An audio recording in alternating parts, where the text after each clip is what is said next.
Shalom, selamat berjumpa bersama dengan saya, Ibu Asmawita Vesibel, di dalam pembelajaran Pendidikan Agama Kristen dan Budi Pekerti kelas 8, materi hidup beriman.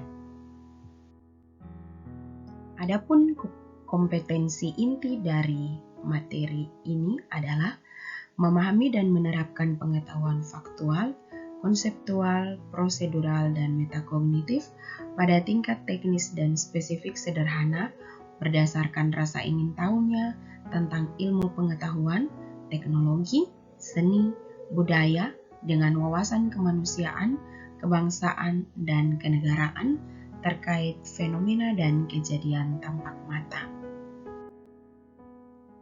Kompetensi dasar dari materi ini adalah mensyukuri makna hidup beriman, menunjukkan sikap hidup beriman, memahami arti sikap hidup beriman dan berpengharapan, menyajikan karya yang berkaitan dengan cara hidup beriman.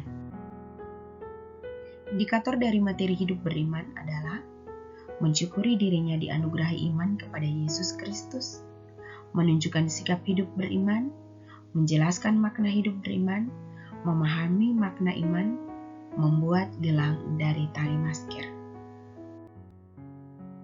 Tujuan pembelajaran materi ini, setelah mengikuti proses pembelajaran, peserta didik diharapkan dapat mensyukuri dirinya dianugerahi iman kepada Yesus Kristus, menunjukkan sikap hidup beriman, menjelaskan makna hidup beriman, memahami makna iman, dan membuat gelang dari tali masker untuk diberikan kepada teman. Apa itu iman? Kata iman dalam Perjanjian Lama berarti berpegang teguh. Beriman berarti berpegang teguh pada keyakinan yang dimiliki akan suatu hal, karena hal itu dapat dipercaya dan diandalkan. Iman selalu berkaitan dengan percaya. Menurut Perjanjian Baru, Kitab Ibrani pasal 11 ayat 1, iman adalah dasar dari segala sesuatu yang kita harapkan dan bukti dari segala sesuatu yang tidak kita lihat. Artinya, iman percaya itu akan terlihat dalam perbuatan. Iman percaya itu dapat meyakini sesuatu yang belum kita lihat, yaitu kepercayaan tentang Yesus Kristus yang tidak pernah kita lihat secara fisik, namun kita percaya padanya berdasarkan kesaksian Alkitab. Menurut Niftrik dan Bolan, aspek iman tidak dapat dipisahkan dari percaya. Manusia beriman membangun imannya dengan kepercayaan yang menjadi akar dari iman. Kita dapat belajar tentang beriman dari kehidupan tokoh Nabi Nuh. Nuh merupakan tokoh fenomenal pada zamannya. Ketika ia mulai mengerjakan bahtera sebagaimana diperintahkan Tuhan padanya, banyak orang memperolok dirinya, bahkan menganggap Nuh kurang waras. Berbagai tekanan yang dialaminya tidak mudah untuk dihadapi, namun ia percaya kepada Tuhan. Imannya tidak goyah menghadapi tekanan dari penduduk kota.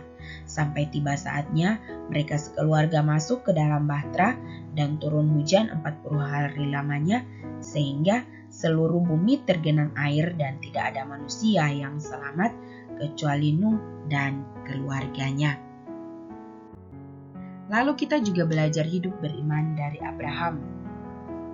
Ketika Abraham disuruh Tuhan untuk meninggalkan tempat tinggalnya dan pergi ke suatu negeri yang belum ia ketahui, ia taat kepada perintah Tuhan itu. Tanpa bertanya atau mengeluh, Allah berjanji akan menjadikan keturunan Abraham sebagai bangsa yang besar yang diberkati oleh Allah. Demikianlah Abraham pergi tanpa kejelasan arah dan tujuan. Ia hanya mengandalkan janji Allah dan ia tetap memegang teguh janji tersebut. Abraham percaya dan dengan sepenuh hati menyerahkan masa depannya kepada janji Allah. Ia harus berpisah dengan sanak keluarganya dari habitatnya demi menjalani perintah Allah.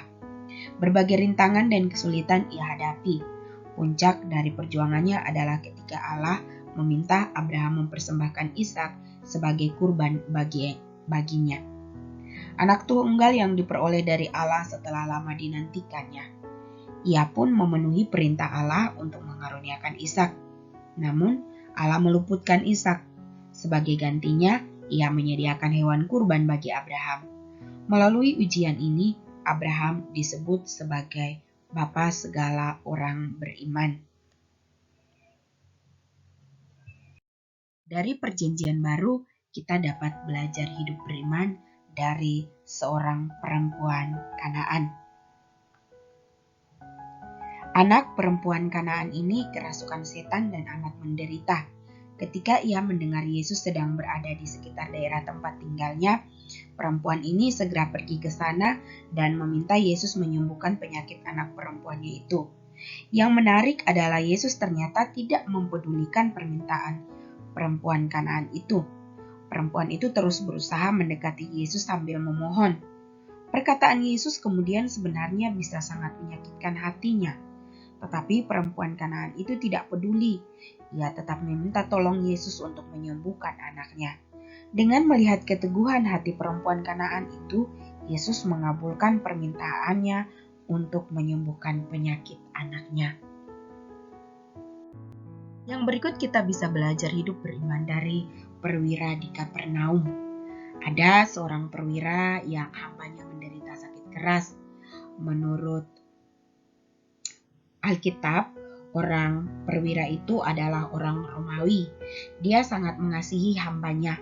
Ketika sang perwira mendengar Yesus memasuki kota Kapernaum, ia mengutus orang suruhannya untuk meminta Yesus menyembuhkan penyakit hambanya itu. Yesus pun mengabulkan permintaan perwira Romawi itu. Pada waktu ia mengetahui bahwa Yesus bersedia menyembuhkan hambanya, justru perwira Romawi merasa dirinya tidak pantas menerima kehadiran Yesus di rumahnya. Ia hanya meminta Yesus untuk menyembuhkan hambanya itu dari jauh, karena ia percaya Yesus mampu menyembuhkan hambanya itu tanpa perlu datang ke rumahnya. Demikianlah Yesus memuji iman perwira Romawi itu dan menyembuhkan hambanya yang sakit.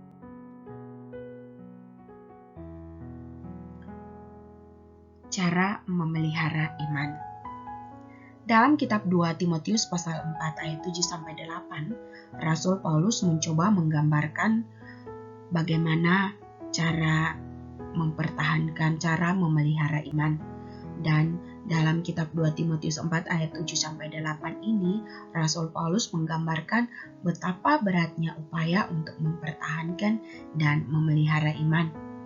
Ia tidak hanya memelihara iman dengan berdoa, namun juga dengan bersaksi, memberitakan Injil, kerajaan Allah, berani mengatakan kebenaran dan menegur yang bersalah, memiliki penguasaan diri, sabar, dan tabah dalam penderitaan.